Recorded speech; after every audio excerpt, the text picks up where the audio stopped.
Hello team, back with another Q&A. So, today we're going to be talking about money and the questions I've got around the financial reality of being a PT. Because I know when I started as a PT, I tried to find out more and more information about like how much PT gets, salary, etc., and more about PT before getting into it, and I couldn't find much. So I'm here for that. So we'll get stuck into the questions as usual. Got my energy drink, and hopefully this helps. Remember, if you have any questions, comment it below, and I'd appreciate if you liked and shared the video to your fellow PTs. So question 1, what does a good income actually look like in the industry? It's contextual. It depends who you are.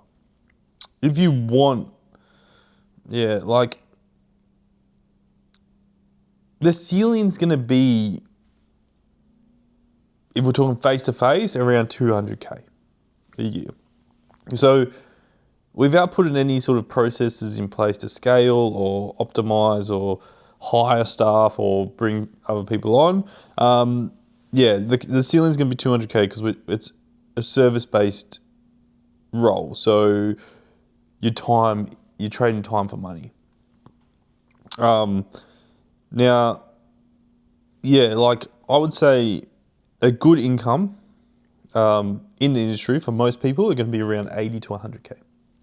Now, you might want less. Like, we've got trainers who only do like 15, 20 hours a week, but they bring in like $1,200. So they're cheering, right? So it all depends on what you want, essentially. But it can be a part-time job.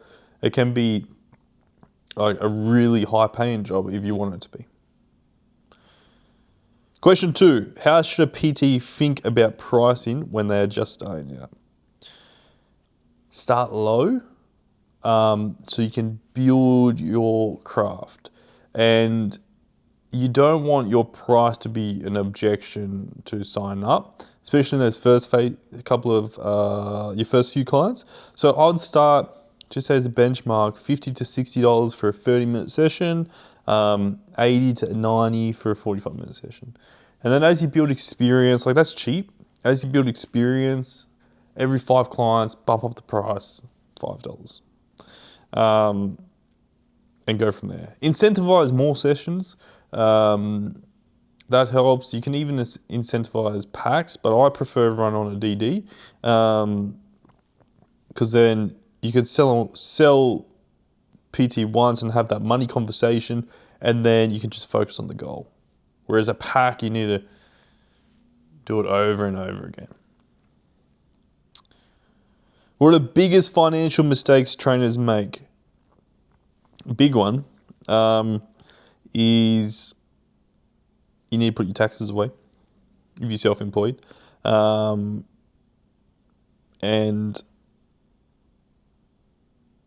putting money into places where you don't need.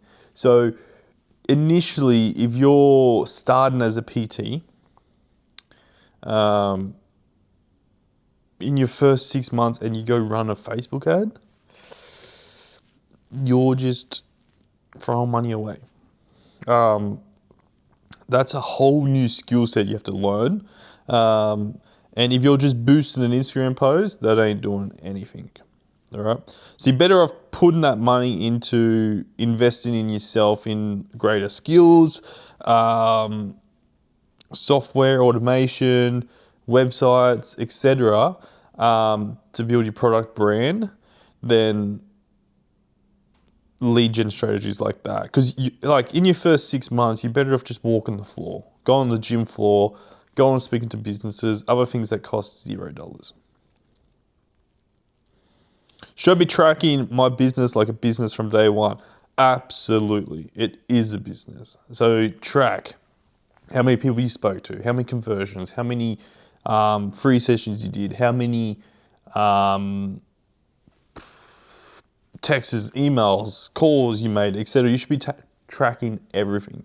On our Driven OS, we have a dashboard that this is the first thing you see when you go in. You should know your numbers because then you know and have clarity on what's working, what's not working. If you know your conversion rate is 80% and you're only getting 2 leads in, then you know you got to speak to more members, you got to get more leads booked in because your conversion rate is good. So track it like a business from day one is a must. 5, how do rental fees, commission cuts, and tax actually affect take-home pay? Good question. So rent for trainers in a commercial gym, big box, is around $250 to $350 a week. Anything after that, you take home, and then depending on what tax bracket you fall into, you have to put your own tax away and potentially GST, which is 10% if you're above, is it 75 or 85? Around that ballpark. Now, you get 100% of the income, and then you're responsible for that tax side of things. Now, if you're taking a pay per session card or a commission card or an employed role, you're most likely getting anywhere from 25 to 40% of the actual revenue of that session. So if they pay the gym $100, you're probably getting like $40 of it.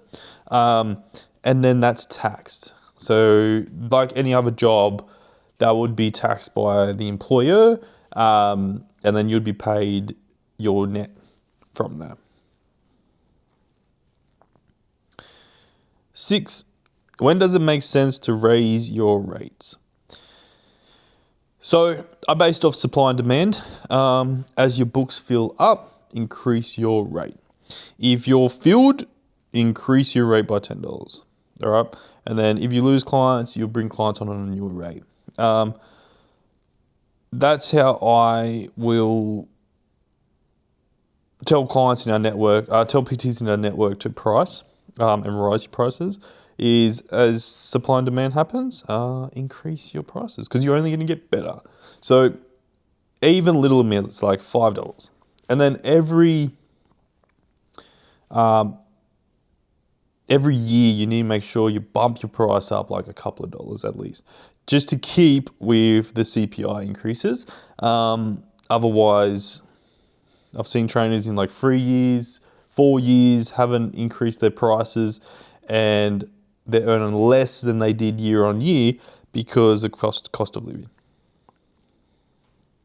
7, should I reinvest profit into the business early on or pay yourself? Absolutely. And when I hear reinvest, the first thing I think of is learn as much as you can. So it's not necessarily financial investments you need to make, like don't go pay $5K for another course or anything like that. Invest yourself on like a mentor first of all, maybe a short course that is a couple of $100, YouTube videos on how to program for your clients, etc. And then invest into systems. So if you're not using a direct debit system, that should be a must. If you haven't got a software to track your numbers and automate things, that's a must. If you haven't got a website or a pipeline, that's a must. Stuff like that. But when we look at it all in all, like our system, Driven OS, we built, is completely free. So you should have that from day one. If you want a website built on that, our team can build it for $500. So it's investments like that that will get you where you want to be. But yeah, reinvest profit is a definite in the first 12 to 52 weeks in your PT career to get where you want to be. 8, what's a realistic savings buffer a PT should have? Aim for 3 months to start with. 3 months of expenses. And when I say expenses, that includes your living expenses, so personal expenses, and how much you need to live on. any rule of thumb, the bigger the better. So aim for, start with 3 months, and then I'll try 6 months. But I'd be aggressive to save that 3 months initially. How do successful trainers structure multiple income streams financially? You have to have a system. You have to have automation. You have to have back-end processes to automate all the admin. All our trainers don't do any of their admins, all automated with sort of triggers and trigger links to just make life easier. If you wouldn't believe how much time you save and how much time you get back by just having those systems in place, and how easy it is to diversify when you do. 10. What's the biggest financial myth in the PT industry? There's no money in there. There's lots. You just have to be willing to get it. So the people and the trainers that have said, like I hear say this, they're too scared to go walk the floor and get a client. They're too scared to post on social media. They're too scared to do any of the lead gen stuff you need to do. So the biggest financial myth is, there is no money in PT, when there is heaps, because of the longevity and wellness push on social media, and the awareness of health nowadays is bigger than ever. All right, guys. Any more questions, chuck in the comments below and we'll answer in the next one.